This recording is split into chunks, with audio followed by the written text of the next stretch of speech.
Maya Reed wiped a hand across the fogged-up mirror in the staff bathroom of Aurelia. Her reflection was a blur, just like her dreams at the moment.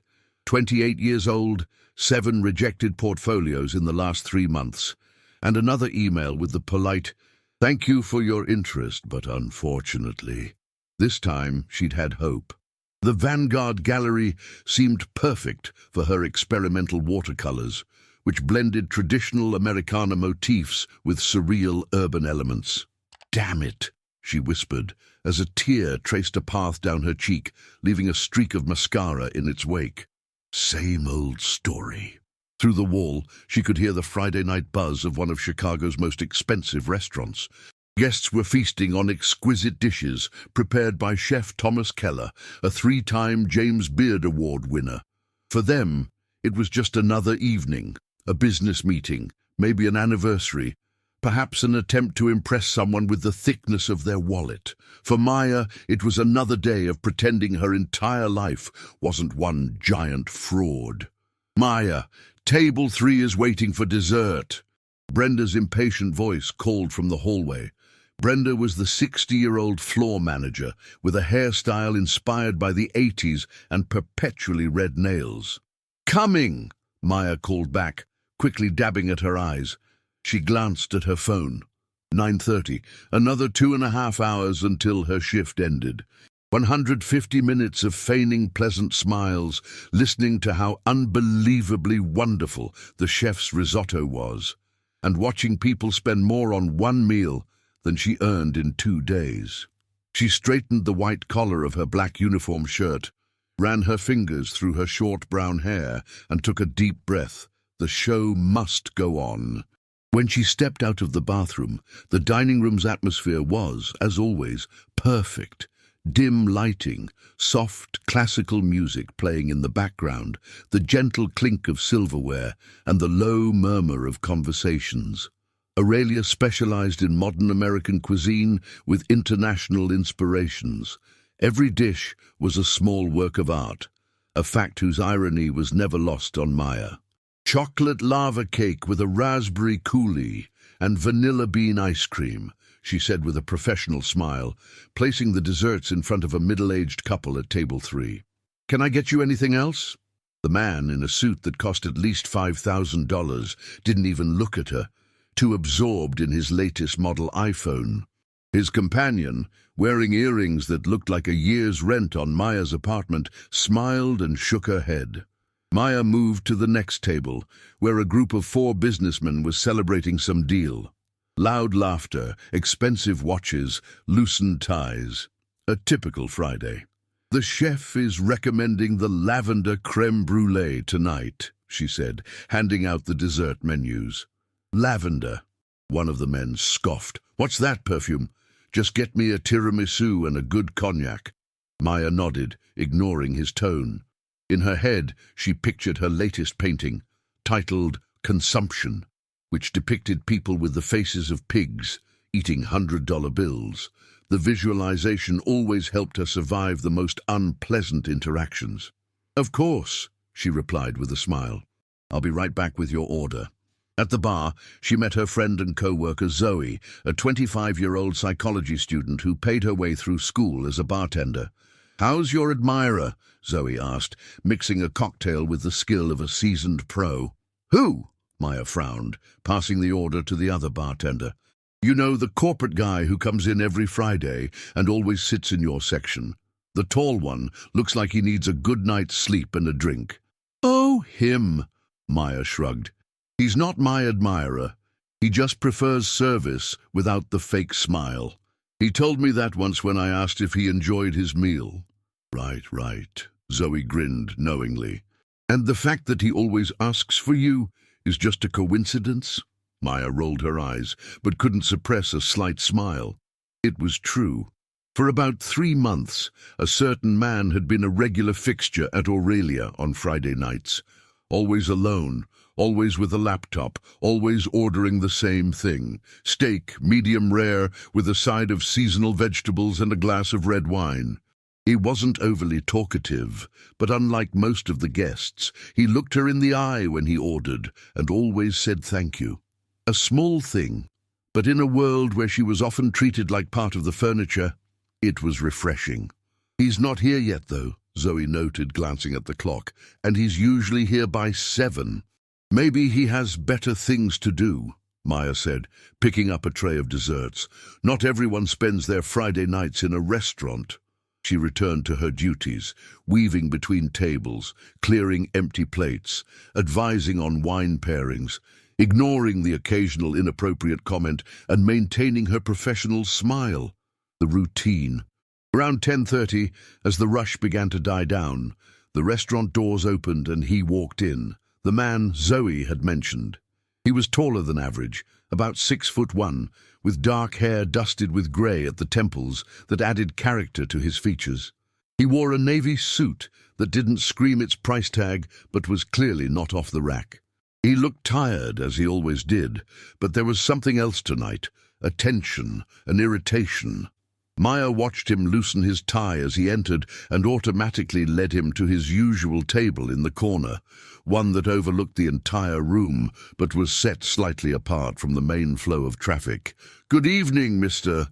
Sterling," she said, placing a menu in front of him, though she knew he probably wouldn't even open it. "Good evening, Maya," he replied, a faint smile touching his lips. His voice was deep and calm, a stark contrast to the tension that seemed to radiate from his posture. "Sorry I'm so late. A hell of a day at work." "I understand," she nodded. "The usual." Yes, please," he confirmed, then added, which was new, "and maybe a double whiskey to start. 40% pure oblivion." Maya raised an eyebrow, but didn't comment. It wasn't her business why a customer needed a drink, though she caught herself feeling curious. "Right away," she said, and walked toward the bar. Zoe was already waiting with a wide grin. "He's here. Told you so." "Shut up and pour me a double whiskey," Maya retorted, unable to hold back a smile of her own. "He looks like he's had a rough day." "Who hasn't?" Zoe shrugged, reaching for a bottle of single malt. "But most of us don't come to drown our sorrows in a restaurant where a glass of whiskey costs as much as an hour of therapy." Maya brought the drink to Alexander's table. He was just ending a phone call, and she caught the last few words. "No, Marcus, I won't agree to that. It's unethical. Period. We'll talk on Monday." He put his phone down with a sigh and looked at the whiskey she'd brought as if it were a life raft. "Thank you," he said, taking a substantial sip. "This day is never going to end." "Only—" Maya glanced at her watch. 1 hour and 37 minutes left. For me, at least. That brought a smile to his face, the first genuine one of the evening. "You count the minutes until your shift is over?" "Only on Fridays," she answered honestly.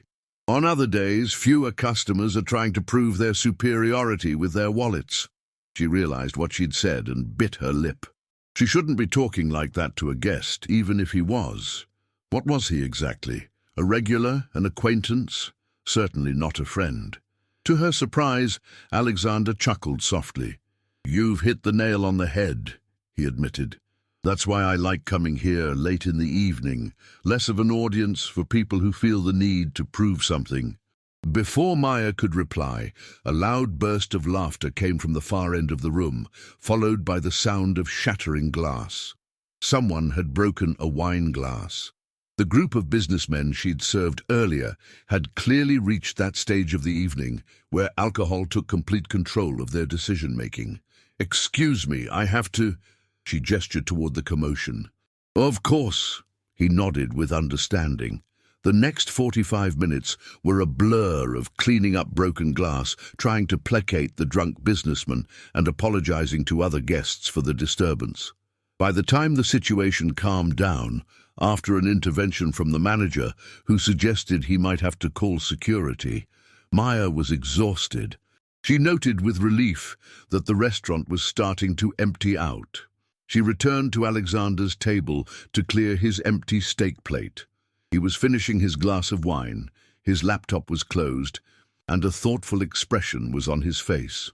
"Can I offer you dessert?" she asked with her professional smile.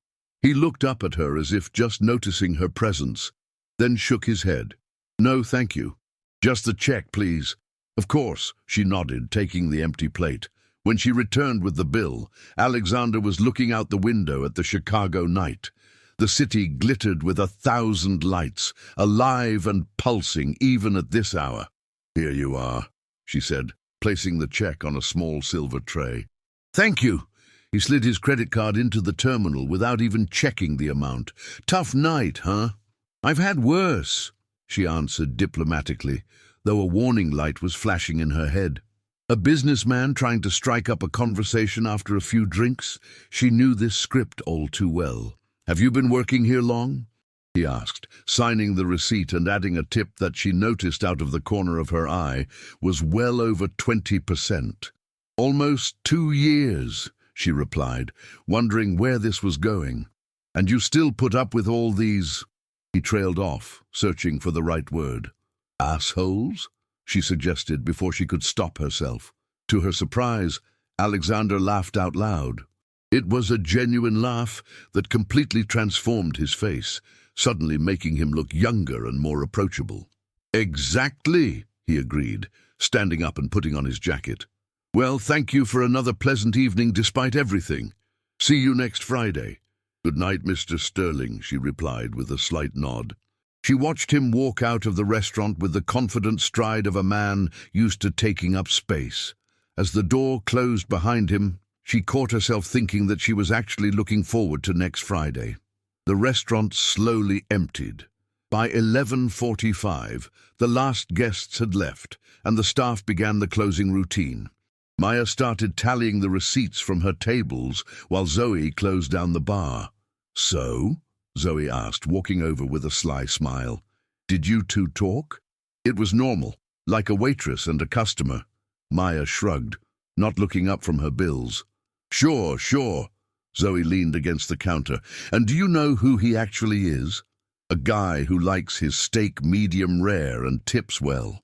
"Alexander Sterling," Zoe said with a triumphant glint in her eye. "CEO of Innovatech, you know, the company that makes all those apps and software systems? I Googled him." Maya raised her eyebrows. She'd heard of Innovatech. It was one of the fastest-growing tech firms in the country, with new offices recently opened in Austin and San Francisco. "Seriously?" she asked, suddenly interested. "Seriously," Zoe confirmed. "He's supposedly worth tens of millions, and he comes here alone on Fridays and always sits at your table." "It doesn't mean anything." Maya rolled her eyes. "He probably just likes the food." "Probably," Zoe smiled knowingly. "And the fact that he always leaves you a huge tip doesn't mean anything either?" "He gives the same as other people," Maya defended, though she knew that wasn't entirely true. "Alexander always left more than the average customer." "Yeah, right," Zoe shook her head. "Say what you want, but that guy has his eye on you." "Don't be ridiculous." Maya slammed the cash drawer shut. "He's at least 12 years older than me. He's a CEO, and I'm a waitress. This isn't a romantic comedy." "Too bad," Zoe sighed dramatically. "It would be beautiful. Millionaire falls for ordinary girl with a hidden artistic talent. Straight out of a Hallmark movie." Maya threw a dish towel at her. "I'm going to the bathroom before everyone leaves. I need a minute." She went into the staff restroom, locked the door, and leaned against the sink. Tonight had been exceptionally draining, and thoughts of her latest rejected portfolio came rushing back. She pulled out her phone and read the email from the gallery again. "Dear Ms. Reed, thank you for your interest in our gallery and for submitting your portfolio. Unfortunately, despite your undeniable talent, your work does not currently align with our exhibition profile. We encourage you to follow our future calls for submissions and wish you the best in your artistic development. Sincerely, the Vanguard Gallery team." She sighed deeply, feeling the familiar sting of tears. She fought them back. She wasn't going to cry. Not again. But the frustration was rising in her like a tide. "Undeniable talent," she muttered to herself. "But not enough. Never enough." She turned on the faucet and splashed cold water on her face, trying to calm down. She was 28, living in a rented apartment with 2 roommates, working as a waitress, and her dreams of an art career seemed more distant than ever. This wasn't how she had pictured her life when she moved to Chicago at 18 to attend the School of the Art Institute. Suddenly she heard a knock on the door. "Maya!" It was the chef's voice. "Thomas, you in there?" "Yeah, I'm coming out," she called, quickly drying her face. "It's late. Most of the staff has left. Can you lock up? I have to go. My daughter has a fever." Maya sighed. Locking up meant she wouldn't get home until 1 in the morning. "Sure, no problem. I hope your little one feels better." "Thanks, you're a lifesaver. The keys are on the bar," Thomas said, his footsteps retreating toward the exit. Maya looked at her reflection, fixed her makeup, and left the bathroom. Most of the staff had indeed already left or were on their way out. Zoe waved to her from the door, pointing at her phone, a signal that her Uber was here. "You got this?" she asked. "Always." Maya managed a weak smile. "Go on. I know you're in a hurry to get to that party." "You're the best." Zoe blew her a kiss and left. Maya was alone in the empty restaurant. She checked that all the tables were cleared, the kitchen was locked, and the bar was secure. Everything was in order. All that was left was the guest restroom, which she always checked last. She went into the women's room, empty. Then she knocked on the men's room door, called out that she was cleaning, and went inside, also empty. Just as she was about to leave, she heard the chime of the front door. She frowned.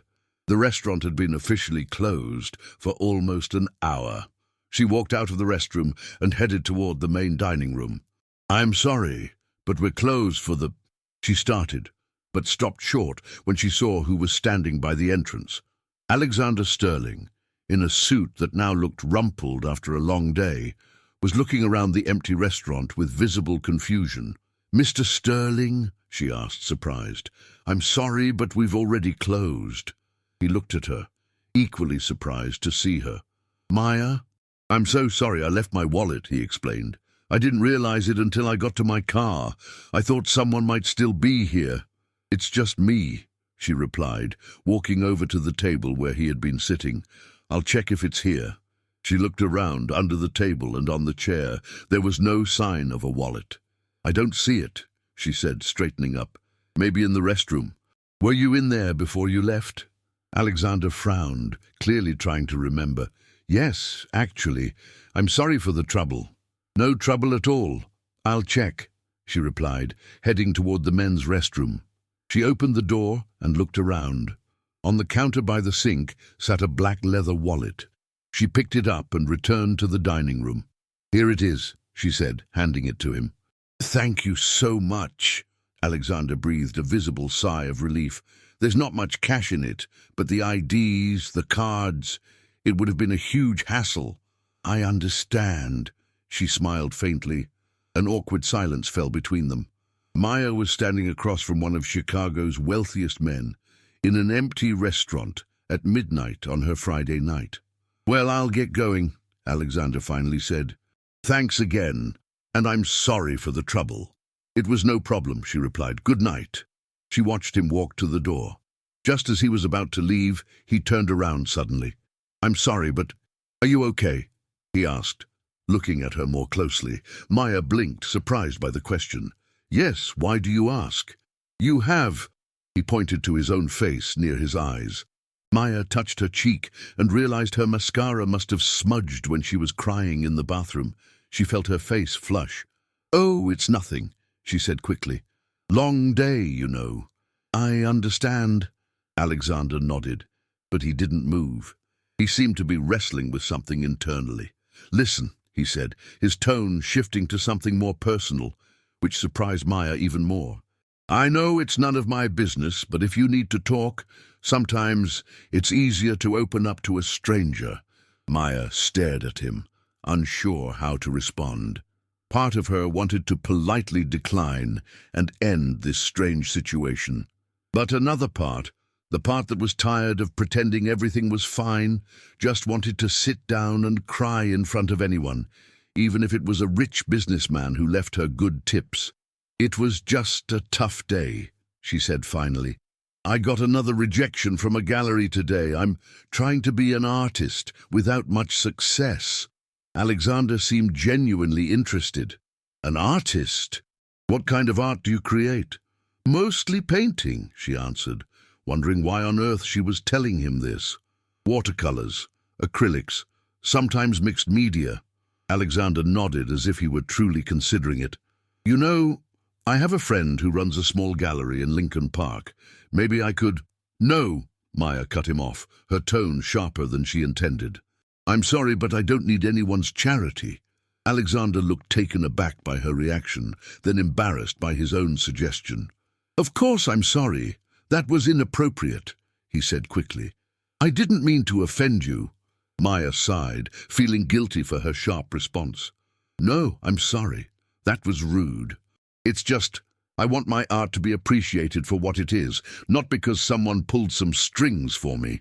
Alexander looked at her for a moment, and then he smiled, a genuine smile that reached his eyes. I understand, and I respect that, he said. I really do. Just then, the sound of a ringing phone came from the staff bathroom. Maya recognized her own ringtone. Excuse me, I have to get that, she said, heading for the restroom. Of course, I'll be going, Alexander replied. Good night and good luck with your art.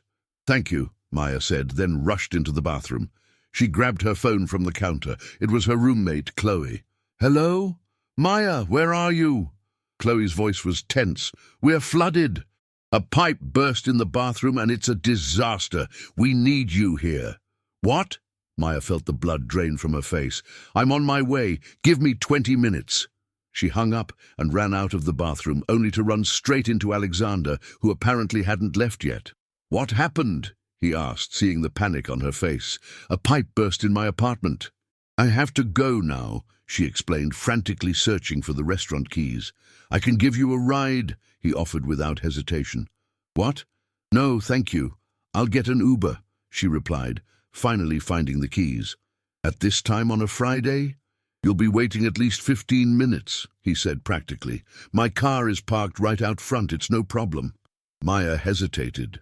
Under normal circumstances, she would never accept a ride from a man she barely knew, but this was an emergency, and every minute counted. Okay, she finally agreed. Thank you. Maya quickly turned off all the lights, armed the alarm system and locked the restaurant doors. Alexander was waiting by a black BMW parked right in front of the entrance. Where are we going? He asked, opening the passenger door for her. Logan Square, 2600 North Rockwell Street, Maya replied, hopping into the car. The interior smelled of leather and a faint, subtle cologne. It was the first thing Maya registered before anxiety about her apartment took over again. I hope it's not too bad, she muttered, more to herself than to him, as she buckled her seatbelt. Do you get leaks often? Alexander asked, merging smoothly into the late-night city traffic. I live in an old brownstone. The plumbing is probably from the 70s, she sighed. It's not the first time, but Chloe sounded really panicked. Alexander drove with a quiet confidence, not rushing but clearly knowing the city's shortcuts. Maya was grateful he didn't try to force awkward small talk. They sat in silence as the car sped through the Chicago night. What is your art about exactly? He asked suddenly, stopping at a red light. Maya looked at him, surprised. Of all the topics he could have brought up, he chose that one. It varies, she said evasively. Right now, I'm working on a series about the clash between traditional American culture and modern urban life. Sounds interesting, he said, and his voice held genuine curiosity. What's your medium? Mostly watercolors with collage elements. Sometimes I add photos, newspaper clippings, train tickets, she explained, surprised by her own openness. Do you have any work online? He asked, turning onto Lakeshore Drive. I have an Instagram page, but she hesitated. It's not very popular. Can I see it? Maya felt a sudden discomfort. Showing her art to someone who probably had completely different tastes, if he was even interested in art at all, felt strangely intimate. Maybe some other time, she replied evasively. Alexander nodded, not pushing. I'm sorry. I didn't mean to be pushy. No, I'm sorry, it's just, art is a very personal thing, she tried to explain. I understand, he said quietly. Silence fell again, this time a bit more tense. Maya felt a pang of guilt. The man was helping her, and she was being defensive. Art Maya, she said suddenly. My Instagram handle, art_Maya. If you wanted to look. The corner of Alexander's mouth lifted in a slight smile. Thank you, I'd like that. As they crossed the Chicago River, Maya watched the city lights reflect on the dark water.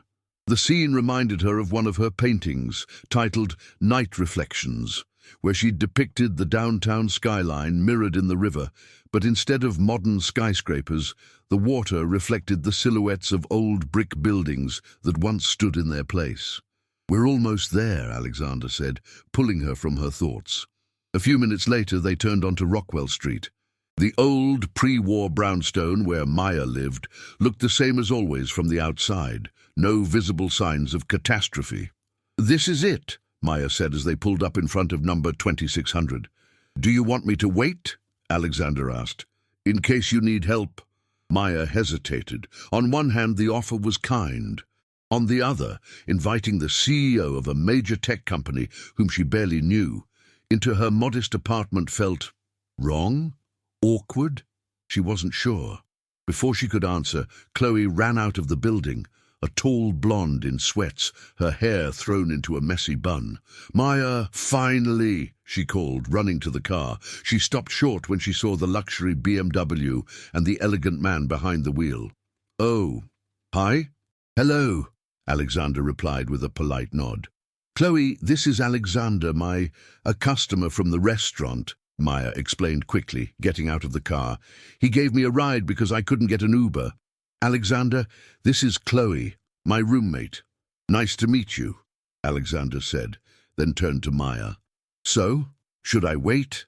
Chloe looked between them with a sudden flash of understanding in her eyes that was completely detached from reality, and she smiled knowingly. Of course you should wait, she said enthusiastically. We could use a strong man's help. You know how to turn off a main water valve, right? Maya shot her a death glare, but Chloe completely ignored it. Chloe, she hissed as a warning. What? Chloe shrugged innocently. The plumber can't come until morning and water is pouring everywhere. Nadia's trying to stop it with towels, but it's like fighting a tsunami. Alexander got out of the car, locking it with a click of his key fob. I'd be happy to help, he offered. Where's the main valve? In the basement, Chloe replied. Let's go. Maya had no choice. Together, they ran into the building and down the narrow stairs to the basement. The old building smelled of dampness and history. It had its charms, though it definitely lacked modern amenities. In the basement, guided by Chloe's directions, Alexander quickly found the main water valve and shut it off with a confident turn. That should stop the flow, he said, dusting off his hands. Now let's see what the situation looks like upstairs. Maya, Chloe, and their third roommate, Nadia's apartment, was on the second floor. When they walked in, they were greeted by a scene of complete disaster. The bathroom was flooded, the water was ankle-deep, and a makeshift dam of towels and blankets at the threshold hadn't stopped it from spilling into the hallway and part of the kitchen. Nadia, a petite brunette with dark skin, a computer science student, was standing in the middle of the chaos with the expression of a soldier who had just lost a battle. "Oh, you're here," she greeted Maya. Then her eyes landed on Alexander. "And you brought backup, thank God. This is Alexander," Maya introduced him, "a customer from the restaurant. He gave me a ride and—" She trailed off, not knowing how to explain his presence in their apartment. "And decided to rescue 3 damsels in distress," Alexander finished with a slight smile. "I've turned off the main valve, so at least no more water will be coming in, but we need to get rid of what's already here." For the next hour, the 4 of them worked to bail out the water using buckets, mops, towels, and anything else that could absorb moisture. Alexander took off his jacket and rolled up his shirt sleeves, working just as hard as the rest of them. Maya noticed that despite his polished appearance, he wasn't afraid to get his hands dirty, which made an unexpected impression on her. "So," Chloe began, as she and Maya wrung out mops into a bucket. "Where did you find him? He looks like a model from a watch ad." "I already told you," Maya hissed. "He's a customer from the restaurant. He left his wallet, came back for it, and then offered me a ride when he heard about the flood." "Uh-huh," Chloe muttered disbelievingly. "And you always carry your customers' business cards to call them in case of a plumbing emergency?" "I didn't call him. He was at the restaurant." Maya raised her voice, then quickly lowered it. "Stop trying to invent some ridiculous romance. The guy is probably 40, and he's a CEO. I've been here 10 minutes and I wouldn't mind borrowing him for 2 different reasons," Chloe replied philosophically. "And you're always complaining you can't find a normal guy." "Because all the guys my age act like 5-year-olds on a sugar high," Maya grumbled. "But that doesn't mean I'm looking for a sugar daddy." "He doesn't look like a daddy," Chloe shrugged. "He looks like a mature man who knows what he wants, and apparently he knows how to turn off a faucet, unlike your peers." Maya rolled her eyes, but couldn't help a small smile. Chloe always had a knack for lifting her spirits, even in the most absurd situations. Just then, Alexander and Nadia came out of the bathroom carrying the last buckets of water. "I think that's all we can do tonight," Alexander said, wiping his hands on a towel Nadia handed him. "But you're going to need a plumber. That pipe is completely rusted through." "I've already scheduled someone for tomorrow morning," Nadia said. "But thank you for your help. If it weren't for you, we'd be swimming in here like a water park." "My pleasure," Alexander replied politely. "And please, call me Alex. After battling the elements together, I think we can drop the formalities." "Definitely." Chloe clapped her hands. "Can I get you some tea, Alex? Or something stronger? We have—" She looked around the kitchen.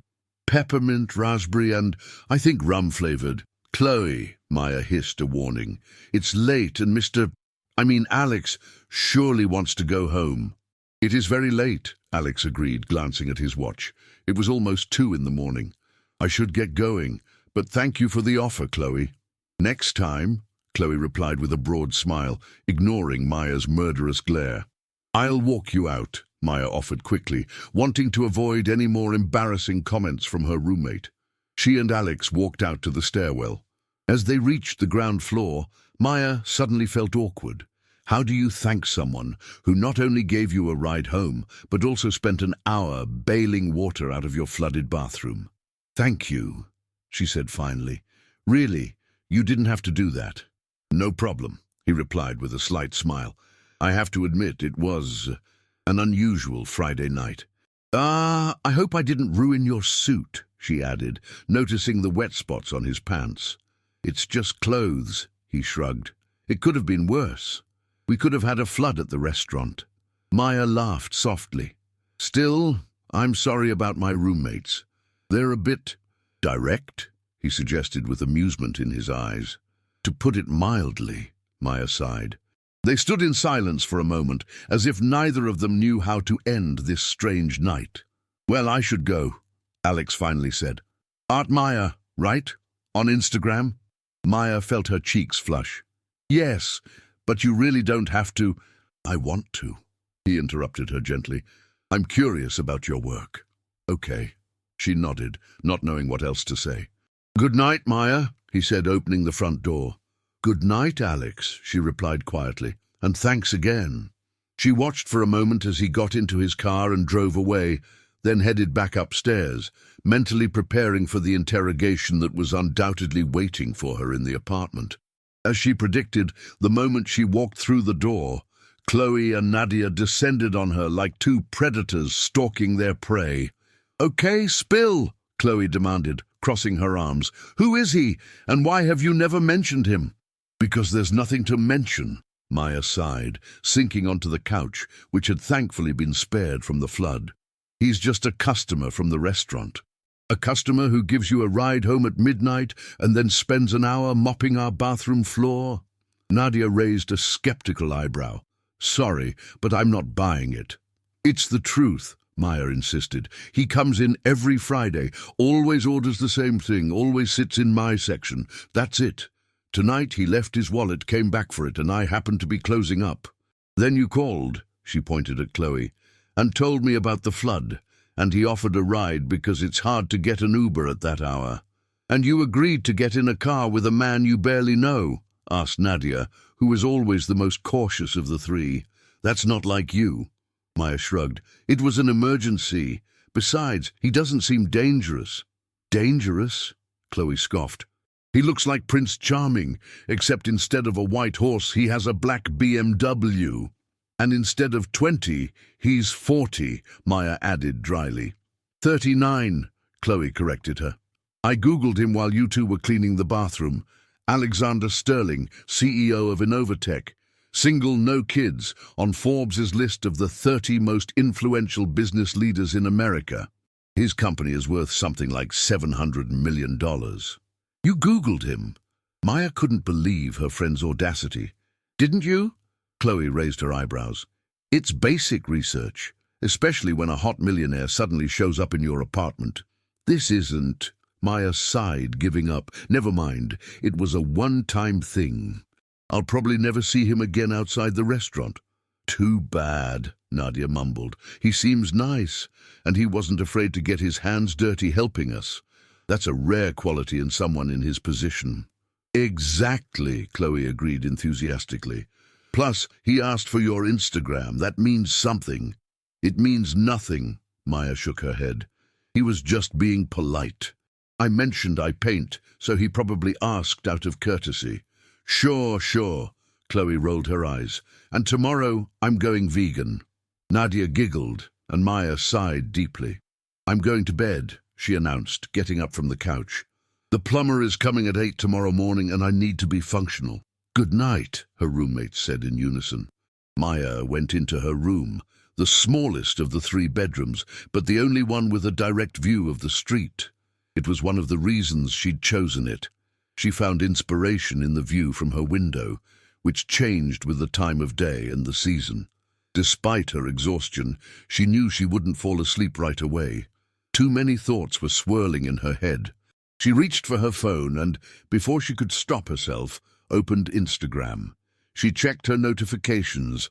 Nothing new, just the usual likes from friends. Then, on an impulse she knew she'd probably regret later, she typed Alexander Sterling into the search bar. His profile appeared, a business-like formal page with only a few posts, mostly about industry conferences and company achievements. No personal photos, no glimpses into his private life. His profile picture showed him in a suit, standing in front of a modern office building with a confident smile that didn't quite reach his eyes. Maya thought he looked lonely, despite the professionalism and success that radiated from the photograph. She hesitated for a moment, then closed the app without following his profile. That would be weird. A waitress following her rich customer on Instagram, as if she were actually hoping for something more than a chance encounter. She put her phone down, changed into her pajamas, and got into bed. Before she fell asleep, her last thought was whether Alexander would actually look at her art, or if it was just polite conversation, one of those moments that fade away in the light of day. Alexander Sterling returned to his penthouse apartment on the top floor of one of downtown Chicago's newest skyscrapers a few minutes after 2 in the morning. The apartment was spacious, modernly furnished, and completely devoid of personal character. It could have been a photo from an interior design catalog. He took off his damp clothes and took a quick shower. Then, instead of going to bed, he sat in an armchair by the panoramic window overlooking the city's glittering skyline. In his hand, he held a glass of whiskey, his second of the evening. The day hadn't gone according to plan, but maybe that was exactly what he needed. A break from the routine, from the predictability that had dominated his life for the past few years.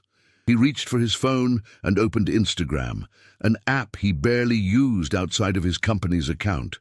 He typed Art Maya into the search bar and immediately found her profile. The profile picture showed a young woman with short brown hair, looking off to the side, as if deliberately avoiding a direct gaze into the camera. The bio simply said, Maya Reed, Watercolors and Collage, Chicago. He began scrolling through her work, and the more he looked, the more he was struck by its quality and originality. They were mostly watercolors depicting the clash of tradition and modernity. An old woman in what looked like folk-style clothing waiting for a bus. A modern office building with reflections of rural farmhouses in its windows. A young girl in a prairie skirt, absorbed in her phone. What struck him most was that all the pieces, despite their diverse subjects, had an elusive melancholy to them. It was as if the artist saw the world with a certain distance, perceiving more than what was visible at first glance. One painting in particular caught his eye, titled Reflections. It depicted the modern Chicago skyline reflected in the river, but in the water, instead of contemporary skyscrapers, were the silhouettes of pre-war brick buildings and church steeples. There was something deeply moving about it, as if the past had never really disappeared, but was just hiding beneath the surface of the present. Alexander lingered on that image, contemplating its meaning. He remembered Maya from the restaurant, always professional, but with something mysterious in her gaze, as if a part of her was absent, lost in another world. Now he understood that this was the world of her art. Without thinking, he clicked follow, and then, after a brief hesitation, he liked several of her pieces, including Reflections. It was only after he put his phone down that he realized what he had done. The CEO of a major tech company following the profile of a waitress from a restaurant. It could be interpreted in various ways. For a moment he considered unfollowing her, but ultimately decided that would be even stranger. He sighed deeply, drank the last of his whiskey, and got up to finally go to bed. The evening hadn't been what he'd planned, but maybe that's what made it so interesting. With that thought, Alexander Sterling went to sleep, unaware that a few miles away, in an old apartment in Logan Square, Maya Reed had just received a notification about a new follower. Monday morning in Chicago greeted Maya Reed with a downpour. Raindrops beat against her bedroom window, creating a soothing rhythm that on any other day would have tempted her to stay in bed.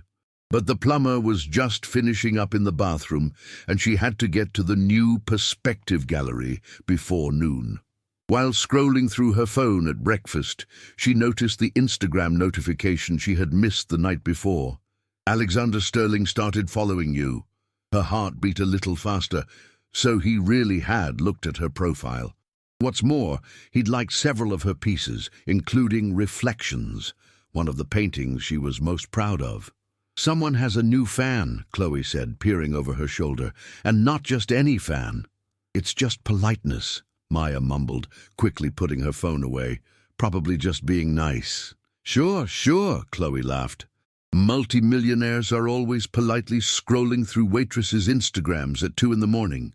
Maya didn't reply, focusing on her toast. She didn't want to admit that she herself had checked exactly what time Alex had followed her account. After breakfast, she packed her portfolio into a waterproof case and headed for the L station. The rain was relentless, and the new perspective gallery was on the other side of the city. The gallery turned out to be a small but elegant space in a renovated brownstone in Lincoln Park. The walls were painted white, and the raw concrete floor contrasted with the artistic lighting. At first glance, it was no different from the other places that had rejected her work. "Good morning. I have an appointment with Ms. Zofia Markowski," she said to the young woman at the reception desk. "Maya Reed. Please have a seat. She'll be right with you," the receptionist answered with a professional smile. A few minutes later, Zofia Markowski appeared, a woman in her 40s with short graying hair and an intense gaze that seemed to see right through Maya. "Ms. Reed, a pleasure to meet you," she said, shaking Maya's hand. "Please follow me." Markowski's office was in a state of artistic chaos. The walls were covered with exhibition posters, art samples, and photos from gallery openings. "Your work was recommended to us," Markowski began without any preamble. "We don't usually schedule meetings this quickly, but we're interested in your... What was it? Ah, yes, clashes of tradition and modernity in an urban context." "Who recommended my work?" Maya asked, confused. None of her friends had connections in the gallery world. "One of our clients, a collector," Markowski answered evasively. Does it matter? It's the art that counts, isn't it? Maya nodded, though a thought nagged at her. Could it be? No, that was too improbable.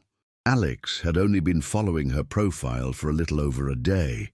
She laid her portfolio out on Markowski's desk. The woman flipped through it in silence, occasionally pausing longer on certain pieces, quickly passing over others. There's potential, she said finally. I see influences of Hopper and maybe a bit of O'Keeffe, though in a subtler form. They're my favorite artists, Maya admitted, surprised by the accuracy of the observation. I can tell, Markowski nodded. All right, let's do this. We have an opening for a small exhibition in 2 months. Something intimate, but it's a good start. I'd need 10 cohesive pieces from you, preferably never shown before. Can you do that? Maya felt her head spin. After months of rejections, she was suddenly being offered her own exhibition. Of course, she replied, trying to sound professional. I already have a few finished pieces that would fit the series, and I can paint the rest. Excellent, Markowski stood up, signaling the end of the meeting. Please send me photos of the finished paintings by the end of the week. We'll work out the details. She left the gallery as if walking on air, oblivious to the rain, her own exhibition, her first real chance to make a mark in the art world. It wasn't until she was on the train that it hit her. How did the gallery owner know about her work? Who could have recommended it? The mention of a client collector kept nagging at her. Could it have been Alex? But how? He'd only seen her work the night before last. Unless he called the gallery first thing in the morning. It seemed absurd, and yet she checked her phone. No new notifications from Alex on Instagram. She hesitated, then opened her messages and texted Zoe. You're not going to believe what just happened. I got a chance for my own exhibition at New Perspective. The reply came almost instantly. OMG, congrats. But how, where, when? Tell me everything. Maya smiled as she typed, in 2 months. It's a small show, but it's a start. The weird thing is, someone recommended me. The owner mentioned a client collector. Zoe's reply was immediate. Ladies and gentlemen, this is what happens when a rich, handsome man sees your work. I'm guessing it was him? Maya rolled her eyes, but couldn't stop a smile. I don't know, but that would be crazy. He only saw my painting Saturday night. Dude, he's a millionaire. 1 phone call this morning and it's done. That's how people with influence work.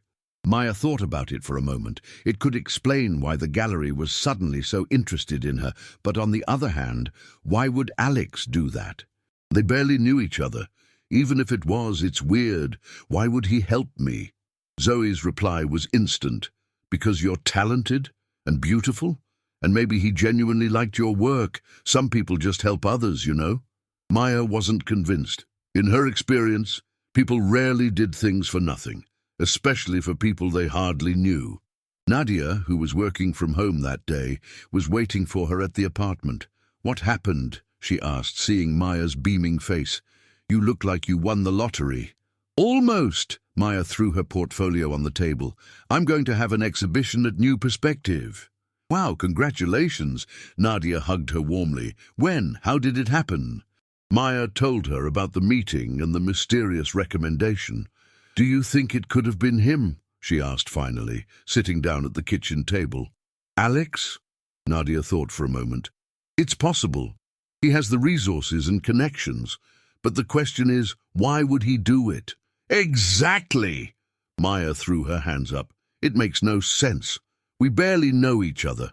Maybe he just liked your work, Nadia suggested. Some people just appreciate art. Or he wants to ask you out, she added with a small smile.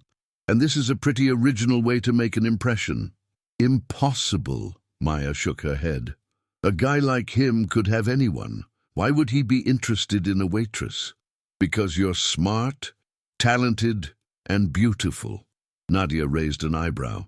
Come on. Not everything revolves around social status. Maya sighed, unconvinced. Even if Alex was behind this unexpected good fortune, she didn't know how to feel about it. On one hand, she was grateful for the opportunity. On the other, She didn't want to be anyone's protégé, especially if it came with certain expectations.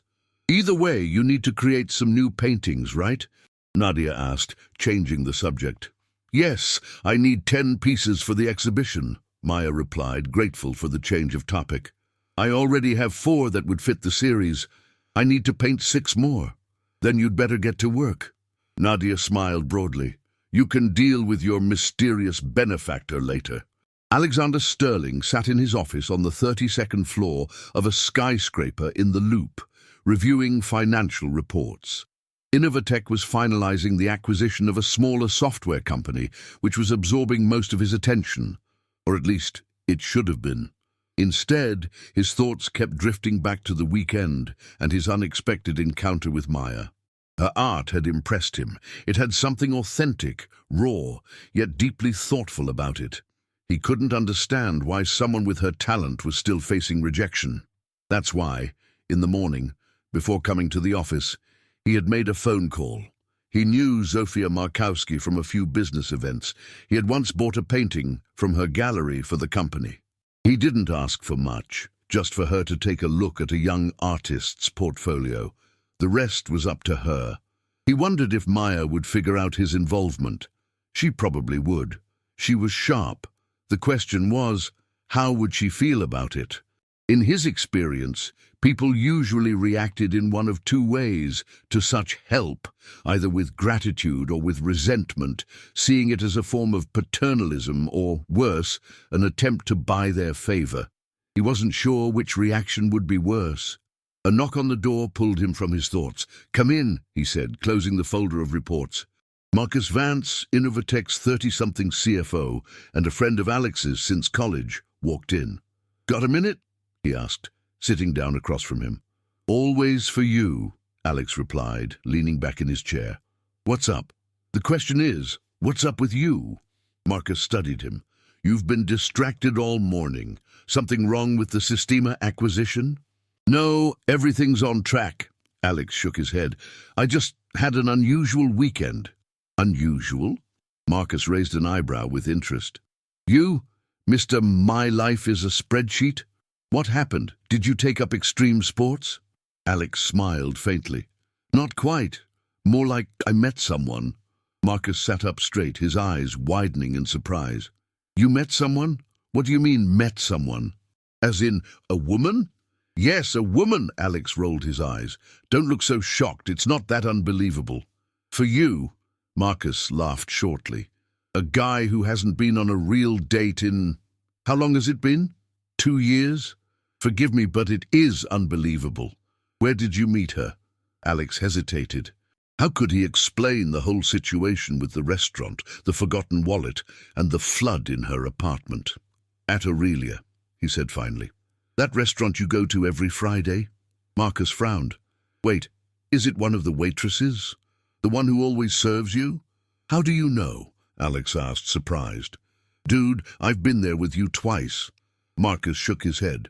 Both times you asked for a table in her section. I thought you just liked her service style, but now it all makes sense. Alex suddenly felt awkward. Was it that obvious?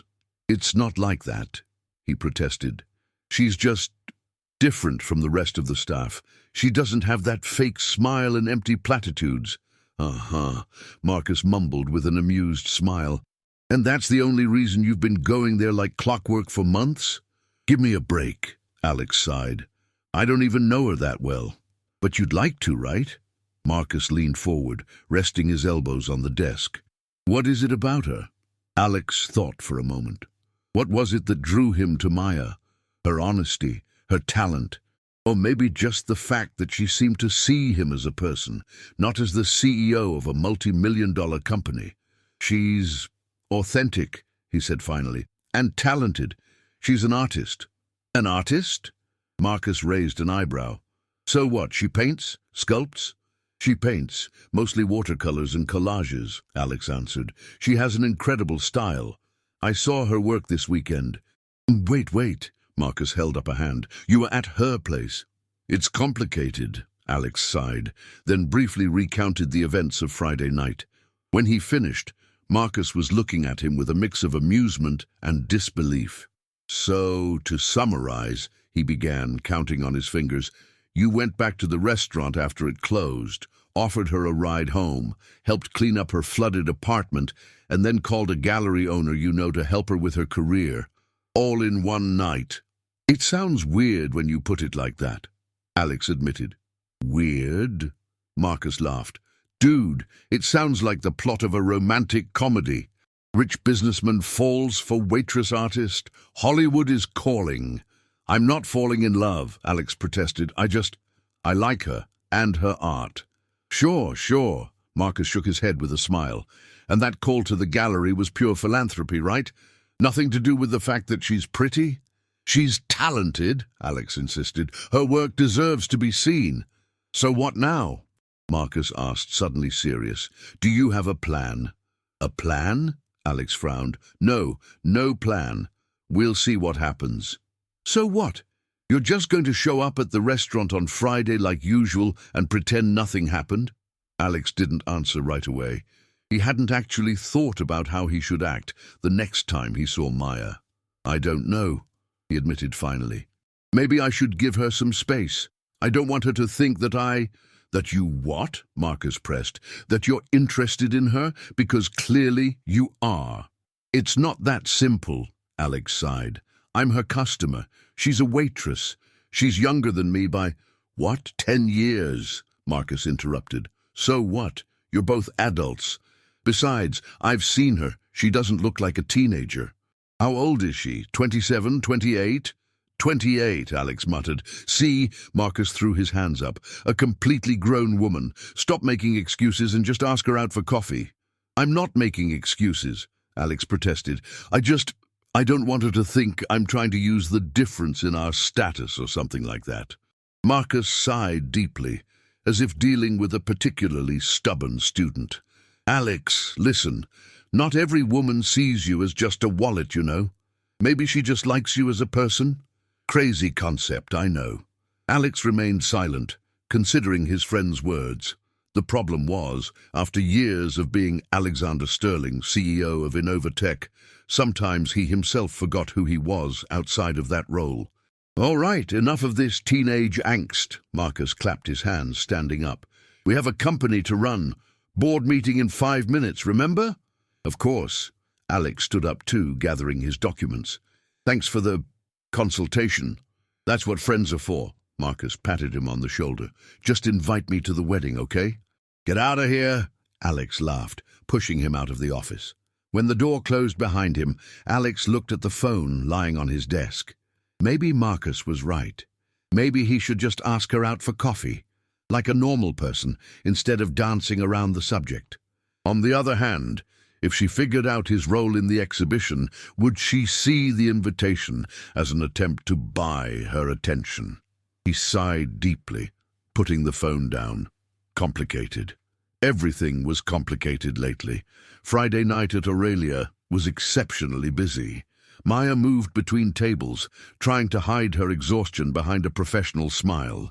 She had spent the entire week balancing work with painting new pieces for the exhibition, sleeping only 4 or 5 hours a night. Around 8 o'clock, she noticed someone taking Alex's usual table, but it wasn't him. She felt a pang of disappointment she didn't want to analyze. Your admirer didn't show, Zoe joked as they passed each other at the bar. He's not my admirer, Maya replied automatically, and he probably has more important things to do. Around 10, when she had almost given up hope, the restaurant doors opened and Alex walked in. He looked around the room, and when their eyes met, he smiled faintly.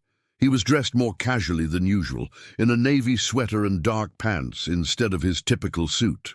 Good evening, he said as she approached his table. Sorry I'm late. Got held up at the office. No problem, she replied, trying to sound neutral. Your usual? Yes, please, he nodded. And congratulations on the exhibition. I heard New Perspective is a great gallery. So it was him. Maya felt her cheeks flush. Thank you, she said quietly, for everything. You have nothing to thank me for. Your art speaks for itself, he replied with a smile. It just deserved the right audience. A brief silence followed, during which Maya wondered what to say. She felt gratitude, but also uncertainty about his motives. "Why did you help me?" she asked finally. "We barely know each other." Alex seemed to consider his answer. "Because I saw talent that deserved to be recognized," he said honestly. "And maybe because I wanted to get to know you better, in a context other than waitress and customer." Maya felt her heart speed up. She hadn't expected such a direct answer. "I see," she said, not knowing what to think. "I'll get your order." At the bar, Zoe greeted her with a wide grin. "He came after all," she whispered excitedly, "and I saw the way he was looking at you." "Give it a rest," Maya mumbled, though she couldn't suppress a slight smile. When she returned with his order, Alex seemed more relaxed.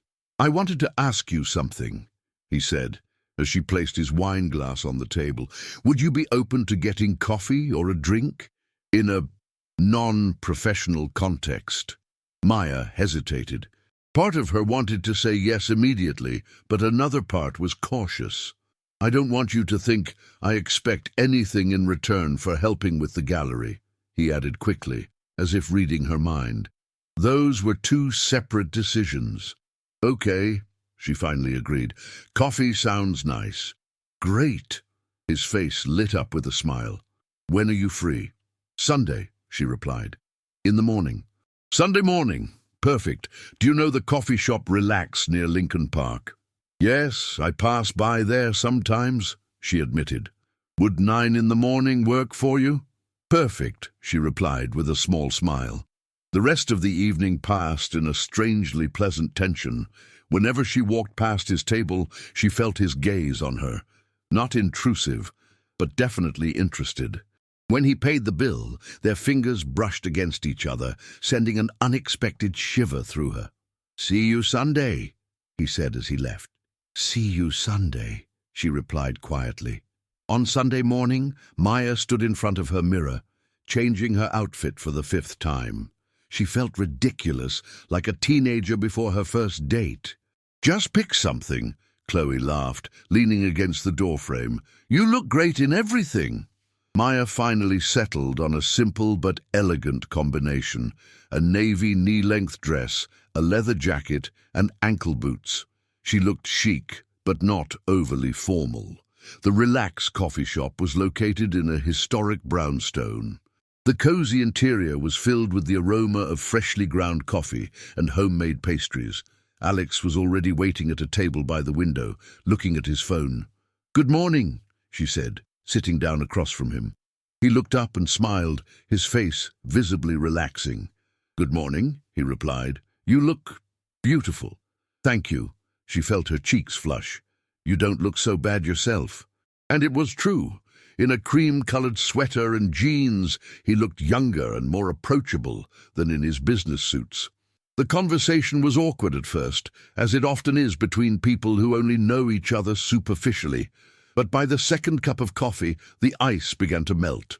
Maya talked about her passion for art, her studies at the Art Institute, and the struggles she faced as a budding artist. Alex spoke about his company, how he built it from the ground up, his love for new technologies, and the need to create. "So we're similar," Maya noted. "We both like to create, just in different fields." "I've never thought of it that way, but you're right," he agreed. "Though my work is more practical." "All art has value," she replied, "even the practical kind." 2 hours passed before they knew it. The conversation flowed more and more freely, revealing unexpected similarities. They both loved old movies, hated crowded shopping malls, and preferred autumn over all other seasons. "Shall we take a walk?" Alex suggested after they finished their coffee. "It's a beautiful day." She agreed, and their walk through Lincoln Park turned into a several-hour excursion. They talked about everything, from politics and books to favorite childhood memories. Maya noticed that when Alex talked about his work, his eyes sparkled with the same enthusiasm she felt when she was painting. "You're lucky to be doing what you love," she said as they sat on a bench by the pond. "You too," he noted. "Your art, it's a hobby. For now," she sighed. "But you're right. I'm lucky I get to do what I love, even if it's only after hours." As the sun began to set, they reluctantly decided to end their meeting. Alex walked her to the L station. "Thank you for a lovely day," he said, standing in front of her. "It's been a long time since I've had such a normal time." "Thank you too," she replied honestly. "It was really nice." A brief silence followed, during which Maya wondered if they should kiss goodbye. Alex was clearly thinking the same thing as he leaned in slightly, but at the last moment he stopped and kissed her on the cheek instead. "I'll see you," he said softly. "See you," she replied, getting on the arriving train. Through the window, she saw him standing at the station, waving goodbye with a smile that transformed his usually serious face. The next few weeks passed in a feverish blur. Maya divided her time between working at the restaurant, painting new pieces for her exhibition, and seeing Alex. What had started as an innocent coffee date turned into regular dates, movies, theatre, walks around the city, and even cooking together in her small apartment, much to the delight of Chloe and Nadia. Maya noticed that Alex became different around her, more relaxed, humorous, full of life. In turn, she felt more confident with him, as if his belief in her talent gave her wings. 2 days before the exhibition opening, Alex invited her to his apartment. It was the first time she would see where he lived. The luxury skyscraper in the city center was intimidating, but when she entered his apartment, she was surprised by its impersonal character. Elegant furniture, designer lamps, but no personal touches. It looked like something out of a catalogue, not a real home. "It's spacious," she commented diplomatically. "And cold." "I know," he laughed, seeing her reaction. "I've never been good at making a home. This is more of a place to sleep." "You need art on the walls," she stated, "and photos, books, something personal." "Maybe you can help me with that?" he asked, wrapping his arms around her from behind. "You have good taste." After dinner, which they ordered from an exclusive restaurant, to Maya's disappointment, as she had hoped to see him cook, they sat on his huge balcony overlooking the Chicago night. The city lights twinkled like stars. "Are you nervous about the opening?" he asked, pouring her some wine. "A little," she admitted. "What if no one likes my paintings?" "They will," he assured her. "They're special, just like you." She looked at him with a smile. Over the past few weeks, she had learned that beneath the serious businessman's exterior was a romantic, though he would never admit it. "What are we doing, Alex?" she asked suddenly. "What do you mean?" He frowned. "This," she gestured between them. "You and me, the rich CEO and the waitress artist. It sounds like the beginning of a bad joke, or a good romantic comedy," he replied with a smile. "Not everything needs a label, Maya. We can just be." "Be what?" she pressed. "Two people who enjoy spending time together," he said, then added more quietly, "and who are falling in love with each other. At least I am." Maya felt her heart race. It was the first time either of them had used the word love. "Me too," she admitted in a whisper. She stayed at his place that night, and their first kiss on the balcony transformed into something more, an intimate exploration, full of tenderness and mutual respect. The day of the opening was the culmination of weeks of preparation for Maya. The new perspective gallery was decorated to match the theme of her paintings, a clash of tradition and modernity. Soft lighting highlighted the depth of color in her work. As guests began to arrive, Maya stood by the entrance, greeting them with a mix of pride and uncertainty. Zofia Markovsky introduced her to art critics and potential clients, and Maya tried to sound professional, though she was shaking with nerves on the inside. Alex arrived on time, dressed in an elegant suit, but he stayed slightly in the background, letting her shine. "Your girlfriend has real talent," one of the critics said, approaching him with a glass of champagne. "You've discovered a real gem." "She's the one who discovered me," Alex replied with a smile, watching Maya animatedly explain the symbolism in one of her paintings to an interested group. To Maya's surprise, by the end of the evening, she had sold 7 of the 10 paintings on display, Critics praised her fresh perspective and ability to blend tradition and modernity in an intriguing way. Zofia Markowski, clearly pleased with the success, mentioned the possibility of a regular collaboration. "I can't believe it," Maya whispered to Alex as the last guests were leaving. "It's like a dream." "You deserve it," he said, kissing her gently. "This is just the beginning." On the way home, they hailed a cab. Maya snuggled into Alex, feeling a mix of euphoria and exhaustion. Her life had changed beyond recognition in just 2 months, from a crying waitress in a restaurant bathroom to an artist with her own successful exhibition. "What are you thinking about?" Alex asked, stroking her hair. "About how much everything has changed," she replied. "How you changed everything." "Not me," he denied. "It was always your talent. I just opened a few doors." "And my heart," she added quietly. Alex smiled, holding her tighter. "You know what's funny?" he asked after a moment. "That this all started with tears in a restaurant bathroom and a forgotten wallet. Sometimes the most beautiful stories have the most ordinary beginnings," Maya replied, closing her eyes and listening to the beat of his heart. As the cab drove them through the Chicago night, Maya thought that some tears were truly worth crying, as they had led her to this moment. A moment where she finally felt she had found her place, both in art and in life. 6 months after her first exhibition, Maya's life looked completely different. After her success at New Perspective, she received collaboration offers from 3 other galleries. Her paintings were gaining popularity in the Chicago art scene, and her social media accounts were followed by thousands. One winter morning, Maya was sitting in her new studio, a small but bright space that Alex had rented for her in a converted old factory in Pilsen. She was working on a new series of paintings inspired by American folklore in a modern metropolis when her phone rang. "Hi, darling," she heard Alex's voice. "How's the work going?" "It's going well," she replied, smiling despite her fatigue. "But I can't find the right shade of red for this folk motif." "Maybe you need a break," he suggested. "I have a surprise for you." An hour later, Maya walked into Alex's office. His assistant greeted her with a smile. She had become a frequent visitor at Innovatech headquarters over the past few months. "He's waiting for you," she said, pointing to the office door. Alex was at his desk, talking on the phone, but he quickly ended the call when he saw her. "My muse has arrived," he said, getting up to kiss her. "What's the surprise?" she asked, unable to contain her curiosity. Alex pulled an envelope from his desk drawer. "Open it," he encouraged her with a mysterious smile. Inside the envelope were 2 plane tickets to Paris and a hotel reservation. "Paris?" she asked, astonished. "For 2 weeks, he confirmed. "I thought you could use some inspiration.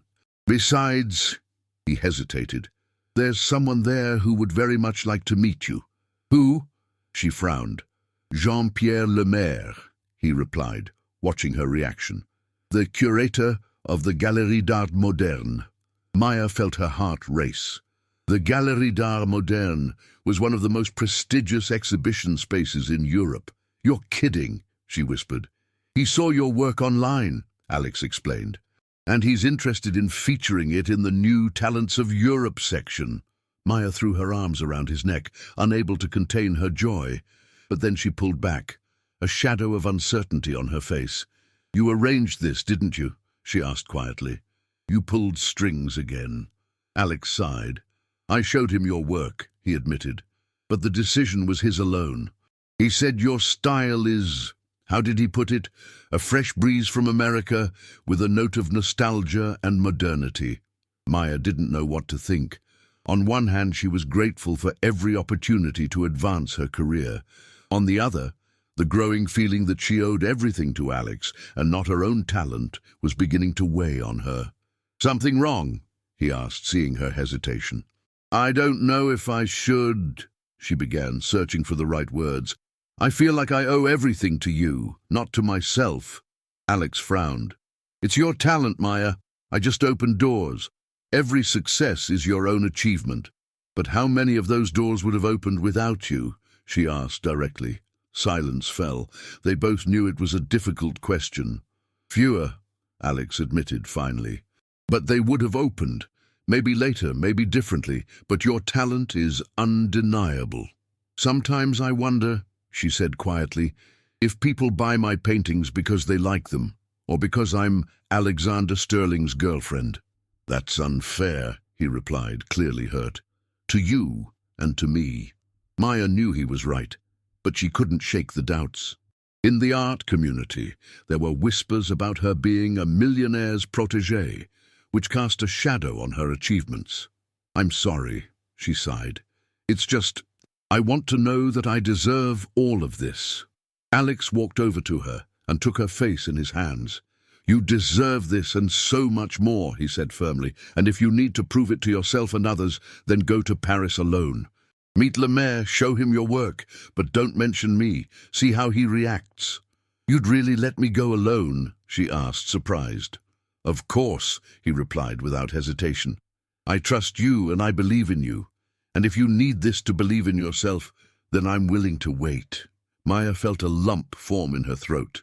It was the first time someone had given her so much freedom, while also showing so much faith in her abilities. I'll go, she decided, alone, but I want you to join me for the second week. Paris is too romantic to explore by myself. Alex smiled with relief. That's a fair deal, he agreed. 2 weeks later, Maya returned from Paris transformed. Her meeting with Le Maire had gone wonderfully. The curator was thrilled with her work, and when he learned that she was largely self-taught, beyond her formal studies, his admiration only grew. He offered her a spot in the group exhibition New Perspectives the following season, knowing nothing about her relationship with Alex. When Alex joined her for the second week, he found a more confident, relaxed Maya, full of new ideas. You were right, she said as they walked along the banks of the Seine. I needed that to believe in myself. And now? Do you believe? He asked with a smile. Yes, she replied, squeezing his hand. And I believe in us. That evening, in a small restaurant in Montmartre, Alex got down on one knee and pulled out a small box with a ring. I know this is crazy, he said, looking into her eyes. We've only known each other for 8 months, but I feel like I've been waiting for you my whole life. Will you marry me? Maya looked at the ring, simple, elegant, with a sapphire instead of a traditional diamond, exactly what she would have chosen. Yes, she replied, feeling tears of happiness well up in her eyes. Yes, I'll marry you. On the way back to the hotel, Maya thought about that restaurant bathroom where 8 months ago she had cried over another rejection. Who would have thought that those tears would be the beginning of such an extraordinary story? A year later, on a June evening, Aurelia was closed to the public. That night, an intimate engagement party for Alex and Maya was being held there. I can't believe you rented out the whole restaurant, Maya whispered in Alex's ear as they greeted guests. It's a symbolic place, he replied with a smile. This is where it all began. Among the guests were their closest friends and family, Maya's parents, who had initially been skeptical of her relationship with a much older and wealthier man, but had come to love Alex like a son. Alex's mother, an elegant 60-year-old woman with a warm smile. Chloe and Nadia, who still lived together, though Maya had moved in with Alex 6 months ago. Marcus and his wife, a few artists Maya had befriended, and the staff from Aurelia, led by Chef Thomas. A special guest was Zoe, who had recently opened her own bar in the West Loop with the help of a loan Alex had helped her secure. To everyone here, Zoe raised a toast standing on a chair. To Maya and Alex, to the couple who proves that sometimes you have to cry a river of tears in a restaurant bathroom to find the love of your life. Everyone laughed and raised their glasses. And to Peter, Zoe added, pointing to a handsome young man who had just walked into the restaurant. Always late, but a loyal friend. Peter, a college friend of Alex's who had recently returned from working in Europe for several years, smiled apologetically and approached the couple to offer his congratulations. Sorry I'm late, he said, kissing Maya on the cheek and shaking Alex's hand. The plane was delayed. The important thing is that you're here, Alex replied. Meet your table-mate, he added, gesturing to Chloe, who had just walked over. Chloe and Peter looked at each other, and something in their gaze made Maya and Alex exchange knowing smiles. "I think a new story is just beginning," Alex whispered in Maya's ear. "And that's a very good thing," she replied, watching as Peter and Chloe walked away together, deep in conversation. Everyone deserves to be happy. The evening passed in an atmosphere of joy and emotion. There was a moment of surprise when Alex announced that, as a gift for Maya, he had bought a historic brownstone in Lincoln Park, which they planned to convert into a contemporary art gallery for young, undiscovered artists. "I want others to have the chance that you got," he explained, seeing her astonishment, "and you'll be the perfect mentor." There was also a moment when Maya unveiled her latest painting, a portrait of Alex that she had been working on in secret for the past few months. It wasn't a traditional likeness, but an artistic interpretation of his soul, showing both the strength and the vulnerability she had fallen in love with. As the guests began to leave, Alex noticed that Maya had disappeared. He found her where he expected, in the staff bathroom. "What are you doing in here?" he asked, standing in the doorway. "A sentimental journey," she replied with a smile, looking at her reflection in the same mirror where she had seen her tear-stained face a year ago. "This is where I cried after the gallery rejection. This is where you found your wallet. This is where it all began." Alex walked over to her and wrapped his arms around her from behind, looking at their shared reflection in the mirror. "And now we're here together," he said quietly. "You're not crying anymore." "No," she agreed. "Now I'm smiling." And it was true. The mirror reflected the face of a young woman full of joy and hope, so different from the one a year ago. "You know," she said, turning to him, "if someone wrote our story, no one would believe it. Too many happy coincidences." "Or destiny," he replied, kissing her gently. "I don't believe in destiny." She shook her head. "I believe in us. In the idea that two people can change their lives if they just give each other a chance." "And that sometimes you have to cry to be able to smile later?" he asked with a slight smile. "Exactly," she agreed. "Tears are sometimes a necessary ingredient for happiness on the menu of life." They left the bathroom holding hands, leaving behind the memory of tears that had long since dried, replaced by a smile that they both believed had a long future ahead of it.